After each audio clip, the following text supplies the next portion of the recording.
we are excited to share the new releases for the week of June 1st to June 7th. I'm telling you, June is a big month for books. Okay, so I'm going to start with my cozy fantasy romance, which I've already read. I did enjoy it. It's Bargain with Benefits by Gillian Witt. And this one is about a half-fae, our heroine, and she is an innkeeper. The inn is actually owned by her estranged fae father, and she has a certain deadline to make the inn work because it is struggling and her father wants to sell it. And in order for her to bring business back, she needs a recommendation column from a fae journalist. So she makes a deal with him. He is actually writing a hit piece on her father and he needs her help. So they're like, okay, so let's work together. Of course, feelings develop from there. You know how fae bargains go, but it actually is a really cozy, light, very light spice. It has some spice, but very light spice. So it's just a feel good kind of Hallmark, but fantasy kind of story, which I really enjoy.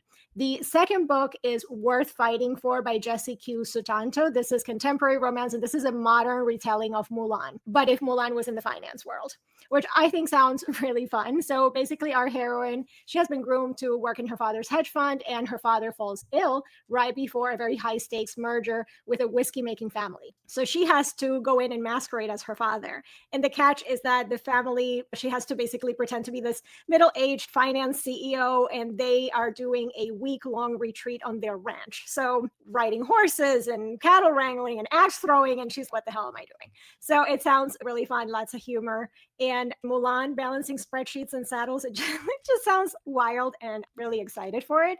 Then I have a contemporary, and it's I'll Pretend You're Mine by Tashi Bhuiyan. Hopefully I didn't butcher the author's last name. But this one is about Summer, who is a pop star puppet under her parents, stage parents for years. And now she's 18 and she wants to claim her own path. And in order to do that, now she's dealing with writer's block. So she needs to create some buzz. And she does this PR stunt and she starts dating, fake dating, Jules Moradi, who is a former child actor, and he is very well known for like tabloid antics and things like that. So their fake relationship, of course, is just for the cameras, but feelings start to creep in, and it's all about finding your identity, finding your voice. And even for the hero of the story, he's known for one thing, for being like this wild tabloid guy, but then there's obviously more to him as well. Then I have also a thriller, which I have read, I really enjoyed. It's Bold-Faced Liar by Victoria Helen Stone. This is more about, so there's the heroine in the story is a traveling nurse, and she's basically reinvented herself many times. So now she's got a brand new identity. She's living in Santa Cruz, and she's been trying to outrun her traumatic past. She's got this huge infamous reputation, and so she basically reinvents herself, moves from town to town, and keeps herself very invisible. But now something has caught up to her from her past, and things start off slow. There's some information that gets out at work, and then some flyers around town saying she's a liar, and then things escalate from there with actual threats, people breaking into her house, and she realizes that all of it is to her past. So she has to figure out, what was it about her past, like maybe there's something in her past that was dangerous that she needs to unearth to save her life or die, basically. So it's got very like stalker, paranoia, thriller vibes, which I really enjoyed, and I think the author did such a great job at keeping you guessing. I am pretty good at figuring out the twist of every thriller that I read, and this one kept me guessing the whole time. So I really enjoyed it. And the last one is a historical, and it's A Most Unlikely Lady by Darcy McGuire. Now, this one seems very demure and very cutesy, but our heroine, Ivy, she's the headmistress of an orphanage, but she is also a member of Queen Victoria's Deadly Damsels, which is a female vigilante group. So, of course, when somebody breaks into the orphanage one night, she reflexes kick in and she's drawing her weapons and whatever. And then the commissioner comes in to watch her and see what's going on. And she doesn't want to let him in, and all of this stuff, walls are up and all of that. And she's got her own childhood trauma to deal with, but she's very much like a wallflower with steel underneath, which I really enjoy. And I think it sounds like a really fun story, a historical with witty banter, but also like edge of your seat stakes, which it sounds absolutely fun. It looks so unassuming too, but don't be fooled. Don't be fooled. I love those books when, you know, someone gives you something different that you weren't expecting. So yeah, that sounds really exciting. Okay, I'm going to try again and not die. So continuing in this week's new releases, I'm going to just go again. We have Flashlight by Suzanne Choi. So we have a girl who wakes up on a beach after her father disappears into the sea. We see what happens decades later when her and her mom start looking into what happened. They're also rebuilding their lives, but they're still haunted by what happened that night. So we get American, Korean, Japanese, just all over the world, spanning continents of this family's hidden history. We also have Midwestern, American Midwestern roots. We also have an estranged son in the mix and a whole bunch of things. So this one is very layered. It's about about family. It has a mystery at the core, memory, history, and just everything spanning continents. I read this one already. It's very emotional. It has lots of layers. And yes, it will really have you thinking about the past.